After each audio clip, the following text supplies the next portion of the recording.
When we're talking about percent, usually we're talking about the number of objects out of a total collection. So, for example, if we have 10 people in a class and 5 are male, we would say that 50% of the class is male. Um, but that's because we're able to say that of the 50% of the 10 people in the class, 5 people meet one criteria. Now, in terms of concentrations, that's a little bit trickier. I mean, do we talk about it in terms of the number of molecules of solute versus the number of molecules of solution or molecules of solvent? Do we talk about it in terms of the number of moles or the volume or both? And it turns out we can do all of those things. We just need to make sure that we're careful to indicate how we're reporting it. So one way of reporting percent is by mass.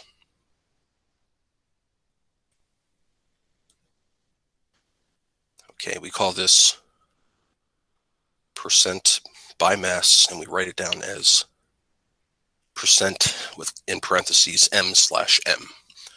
So basically it's telling us we're looking at the mass of the solute over the mass of the solution.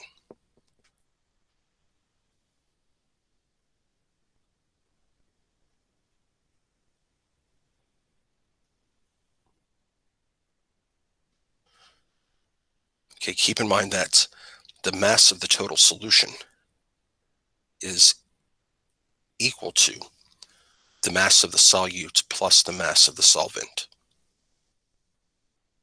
And then we multiply that by 100.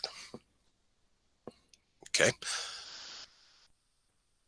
Now, if we look at another option, that is to report percent by volume. Okay, we symbolize that as percent V/V. So here we're talking about the volume of the solute, and we're dividing that by the volume of the total solution.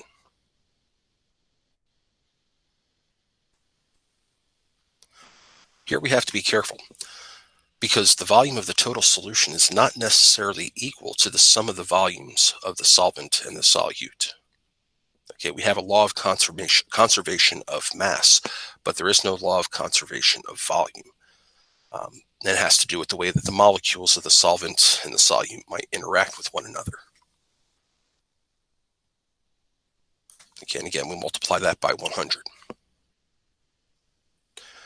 Now, in both cases, for the mass and for the volume, the units don't matter as long as we're using the same units for the top of the fraction as we do for the bottom.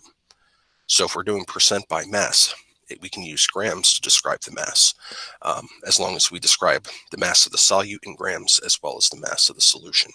And the same thing goes with volume. We could use gallons or liters or milliliters. It doesn't matter as long as we use the same for the top and the bottom of the fraction. Okay, and then we have a third option here, which we call by mass volume.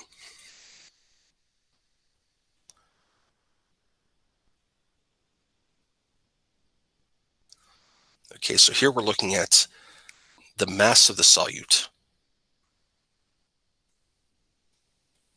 And here it's important for us to indicate the units. So the mass of the solute in grams divided by the volume of the solution.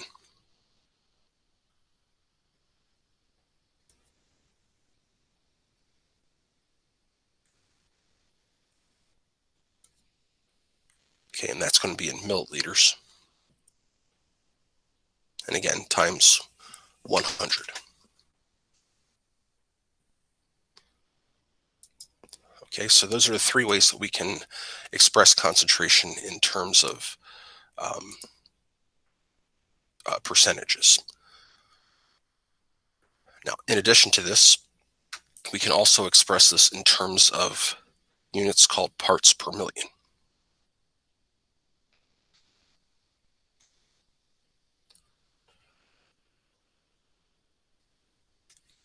There's also parts per billion and parts per trillion, parts per thousand.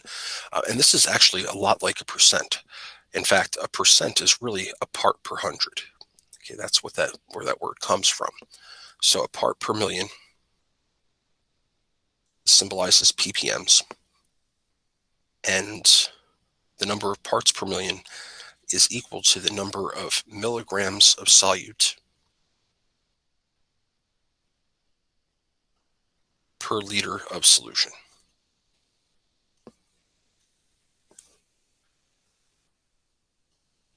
Now again, these units are all used in a number of different industries, but in a chemistry lab, the units that are the most useful are units of molarity.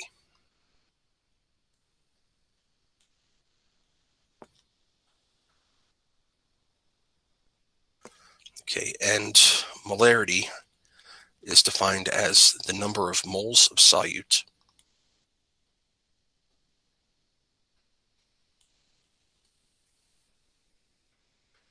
per liter of solution.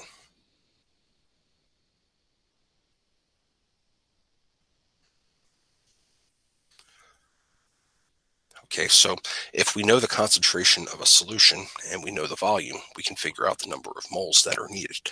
So for example, we could ask a question like, um,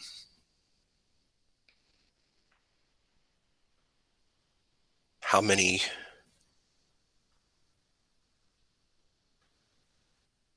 grams of, say, I'm trying to think of an easy one here, of NaCl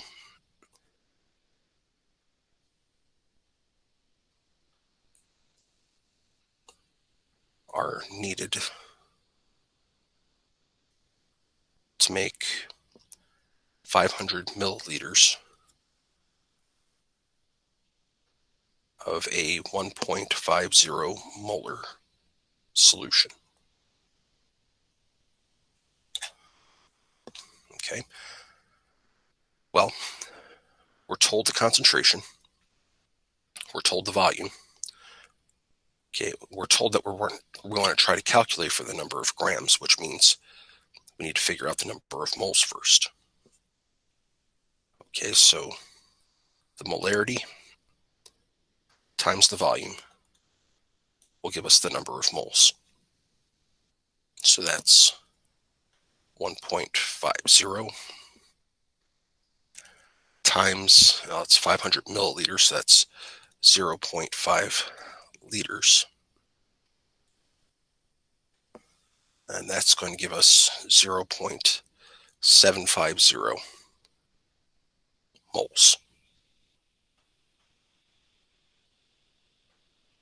Okay, and then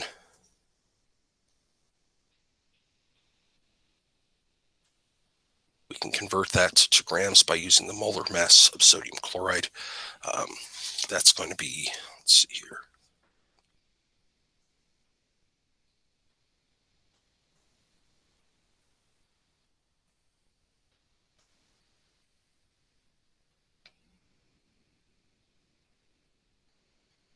22.99 plus 35.453. That's 58.44. And that's grams per mole.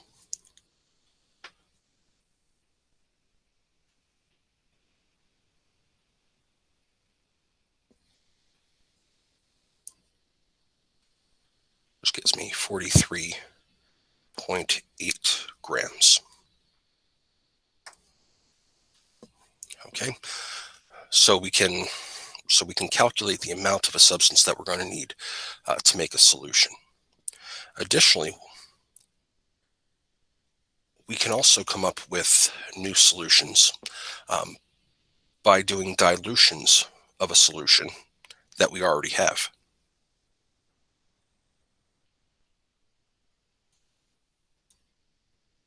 Okay, so if we know the initial concentration for one solution and the volume of that solution that we use,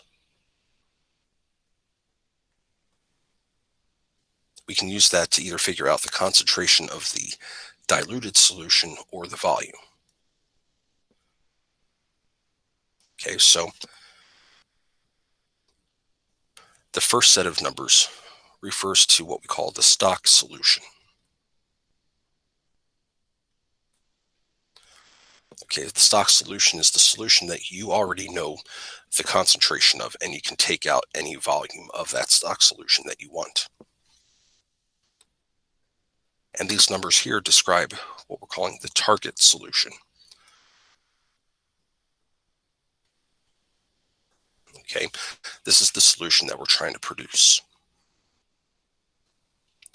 Okay, so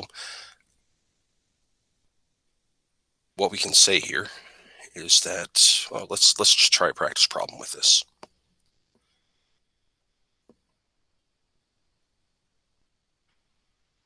Say 35 milliliters of a 2.0 molar solution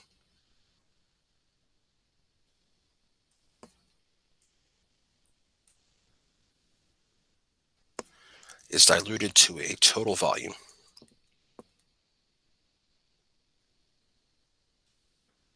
of 250 milliliters. And let's say we want to know what is the concentration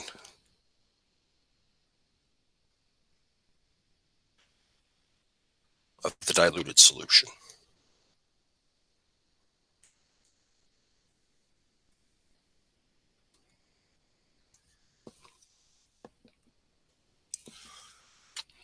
Okay, so here's our stock solution. This is what we're starting off with. Okay, and our target solution is going to be 250 milliliters, and we want to know what is the concentration. Okay, so our initial concentration is 2 molar. Our initial volume is 35 milliliters. Now, it doesn't matter what units we use for volume as long as we're consistent for the left and right side of the equation. The new concentration is what we're trying to calculate, and we're told that the volume is going to be 250 milliliters. Again, as long as these are both in milliliters, we're perfectly fine.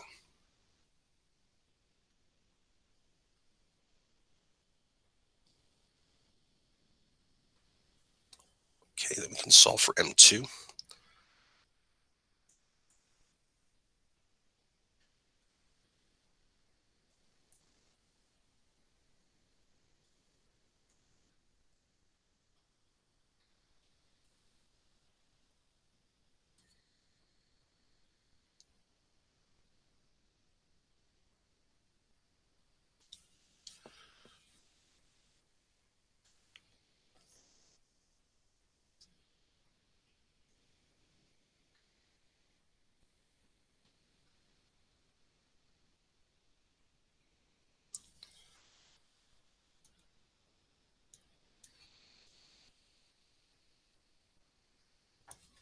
Okay, and I get 0.28 molar. Okay, and you can imagine that we can go in all different directions with a calculation like this. So I could have you calculate for how much of a solution I can produce, or have you predict how much of the stock solution do I need to use to make a given solution.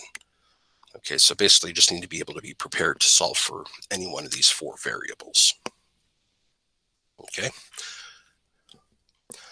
Now that's about as far as I plan to go with the materials here today.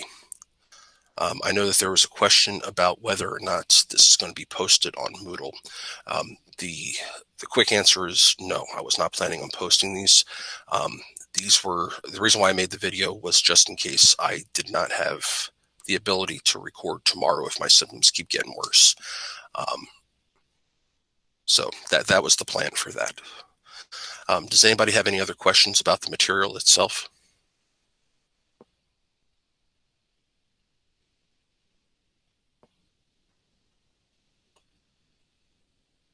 Okay, if there's no other questions, you folks are free to go. I'll have the lab posted up either by tonight or tomorrow night. It's going to be an online lab that you'll be able to use with a simulator, but it's going to be the same basic theme as the lab that we had scheduled.